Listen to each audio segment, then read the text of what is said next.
So there you go. There you have it. A live data test. Welcome back to the Show Builder fam. Today we're finally getting to opening, unboxing, and trying out this here multimeter. So this thing's actually a bit unique. It's the first one that I have seen that calls itself a multimeter, but uses your phone or device screen instead of a built-in screen. On paper, it sounds like a half-decent idea, other than the many times that you don't want to have your phone or your iPad or whatever device around. It's like another thing to manage, right? But at the same time, I'm thinking like put a magnet on it and you can stick it somewhere, and then this is just free to either way. Most of the time we all have devices, whether it be phones or pads or something, around on us all the time anyhow. So if we can just use that screen instead of the screen on the multimeter, then it saves space. Anyhow, like I said, on paper it seems like a good idea. So this is actually the one time I have ever invested in one of those Kickstarter things, because I thought the idea was pretty fantastic. So I thought I am going to, you know, spend the money on the Kickstarter and see where it goes. Took over, oh geez, it was almost 2 years before they finally got the product out. They finally just released this for sale. So Pokit is the name of the company. This is called the Pokit Pro. And they did just release this for sale, so you can go and buy one. Look up Pokit. I'll probably throw a link in the description, because if I can send you to it, I will. Now that we're big enough to actually do that. Without further ado, let's get to unboxing this thing. So the box itself, I would say, is like, it's like average boxing. It's nothing fancy. Decent packaging, wax paper, and all that kind of stuff. Now on the box, you've got your front picture, fine, nothing special. Over here you got what's included, some tips, a manual. On the back, you have ratings. And so let's go over these ratings real quickly. Voltage measurements from 1 millivolt to 600 volt. Current measurements up to 10 amps AC. Oh, that's AC and DC. It is a true RMS multimeter. That's actually a big deal. True RMS means that the multimeter is actually doing some calculations to make sure when you are reading a sine wave that it's giving you the appropriate root mean square reading of that sine wave. It's not just guessing or averaging, it's actually doing the calculation to give you a true RMS. That's actually kind of a big deal. This one doesn't do that. Okay, so true RMS up to 600 volts AC DC, 10 amps. That's good. Resistance, temperature, capacitance.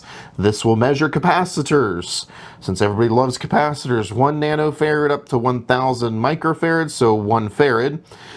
Continuity check, diode check, sampling. So this thing, they call it an oscilloscope. I'm not so sure about that, but it's at least a graphing multimeter, and the sampling ratio, or the sampling rate of that, is 12 bits, million samples per second. That's actually pretty good. I'm not sure how they get that high. That's actually pretty good. Continuous sampling, acquisition, logging. This thing will log for 6 months, which is nuts. Logged parameters, it'll log voltage, current, and temperature. There's a thing on here that says torch. It's European, so a torch means a light. There's a light on the end of it. I just thought that was cute. Okay, so yeah, that's pretty much it for the box.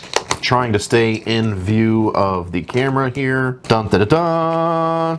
Drum roll, please. And they trick you a little bit. The rest of the stuff is underneath. All right, so user manual, rest of the box. All right, the goodies in here, and this is your meter case too. So for whatever that's worth. All right, what we have here is a cable for charging, some tip guards, and these are actually kind of handy even though they're cheap. These are hook hook leads. It's not going to focus, but you can see that there's a little hook that comes out. And what that's for is if you're like going on a board, you can grab that little resistor pin or whatever and hold on to it. So that's very handy for very small things. All right, so that's the stuff in the package. And then we have the actual device. First thoughts. I'm not disappointed. It's got a little bit of weight to it, but like it's not super heavy either. Here's a door that just literally they put a flap to cover your warnings. There's really not a lot to it. So take guard off. That's your tip right there, your primary tip. And then the nice part about this one, and this is something that I like, that I mentioned that I like about this. See how the leads wrap up in the back of this here multimeter? This one, the one lead that you actually need, wraps up in the back of this. And it's a pretty good length lead. I'm pretty happy with that. It actually feels kind of like a silicone, or at least something similar to a silicone. And then, so that's good. And then it just wraps up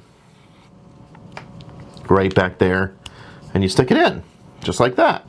The one thing I will say that I am very hesitant about, if I blow up one of the tips on this multimeter, I'm pretty much screwed. Got to be careful with those for sure. Moving on to other things. So we have one interface, well there's two interfaces technically, but we have one primary interface here. So we've got volts, and then we got ohms and diode and milliamps, and then we got amps. So it's just a 3-stage little slide selector right there for doing all that. And then there's the power button to turn it on right here. That's pretty much it. That's the device. This is the screenless multimeter. Supposedly this is the world's smallest multimeter. I don't know how much that holds up, but for whatever that's worth. Okay, so at this point now, I am going to pull out my iPad because, again, you need a device to attach this to. So I'm going to pull out my iPad and connect this to the app. Of course, there's an app for that. Okay, so I'm just going to click on the Pokit. All right, now I must confess, I had to go through this once already. I forgot to record correctly. When you first open up your Pokit app, it's going to walk you through a bunch of, you know, hey, this thing is great because it's the smallest this, and it's the most compact that, and features and stuff, until it gets to this screen where it's pretty simple. You can attach 4 devices to this application at one time. We're just going to do one today, so it's pretty easy. You just hit add device. It already finds the device that you have. Agree and read the book and confirm. Boop. This thing must be some kind of awake while it's just sitting here that it was able to do that talking, but it's literally that easy. So to measure things, you literally just click in and you go to measure. Now at this point, I'm going to change it up a little bit. I have 2 projects that I want to use to test out this here multimeter or oscilloscope. So what I'm actually going to do is I'm going to mirror this iPad into OBS with my Veris oscilloscope so that we can compare them side by side and see exactly how they hold up. Okay, so the snap-on says we got 11.6 volts right there. So let's see what the Pokit says. Well, I'll be a monkey's uncle. 11.6, 11.64. Ooh, it's more snazzy. So that's decent. Okay, how about, I'm going to go right here where I'm getting 22.5 volts. And if I take the Pokit, 22.5. All right, that seems good enough. Now, let's see what happens when I change this variable resistor. Need a screwdriver. So it's kind of hard for me sitting here, but I'm not sure which one's updating faster. I think the Pokit might actually be updating faster. Let's check the actual multimeter setup. Let's check it in AC. So it's a true RMS multimeter, right? This is actually a little more dangerous, so I'm going to plug in this here voltage modifier and use it to take the rest of the readings. I am curious as to why my Varus only reads 48 volts. So my Varus is not capable of reading 120 volts. That's the limitation of an automotive oscilloscope, I guess. Okay, not to worry. We're going to take this back. All right, so I guess in the case of just regular voltage measuring, the Pokit takes it. All right, we're gonna go back to the more fun version of this. Let's check the oscilloscope function now. That's an oscilloscope image right there, a digital oscilloscope. I've got green on there, it doesn't matter. Let's go to here and let's see what we can do with the oscilloscope function. All right, mode, AC, volts, 200, 10 milliseconds per division is not doing anything. Here is the limitation to the Pokit Pro.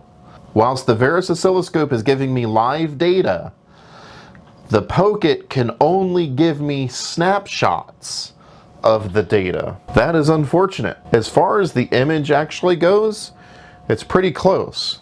Now I'm going to throw a curveball. The SCR in this thing, it cuts the waveform is what it does. That's how it does a speed control function. Now I'm going to adjust the SCR. You're going to see it happen live on the actual oscilloscope. Now you can see with the load on the circuit, you can see there's an interesting shape coming up on the waveform. So now if I hit the refresh on the Pokit, it picks up the shape. Not quite as clearly, but it definitely does.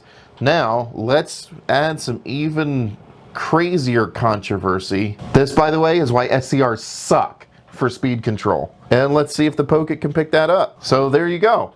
There you have it.